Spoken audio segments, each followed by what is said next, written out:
சாலையை கடக்க காத்திருந்த முதியவர் திடீரென்று குறுக்கே வந்த பள்ளி பேருந்து ஒரு நொடியில் 2 கால்களும் பறிபோன சோக சம்பவம். இதய நோயாளிகள் மனதை கல்லாக்கிக் கொண்டு பார்க்க வேண்டிய வீடியோ.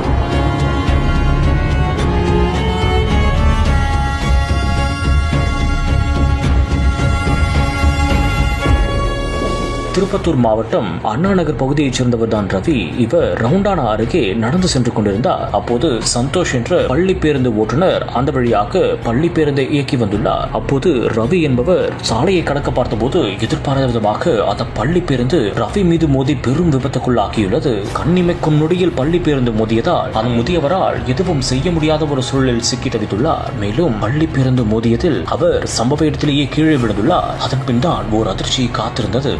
அவரது 2 கால்களும் சிதைந்து போயுள்ளது. இது அனைவரையும் பெரும் அதிர்ச்சிக்குள்ளாக்கியுள்ளது. மேலும் உடனடியாக அவரை மருத்துவமனைக்கு அனுப்பி வைத்தனர். அங்கு முதியவருக்கு சிகிச்சை அளிக்கப்பட்டு மேல் சிகிச்சைக்காக தருமபுரி அரசு மருத்துவக் கல்லூரிக்கும் அனுப்பி வைத்தனர். இந்த ஒரு சிசிடிவி காட்சிகள் தற்போது பெரும் பரபரப்பை ஏற்படுத்தியிருக்கும் அதே ஒரு வேளையில் திருப்பத்தூர் நகர போலீசார் வழக்கு பதிவு செய்து விசாரணையும் மேற்கொண்டு வருகின்றனர்.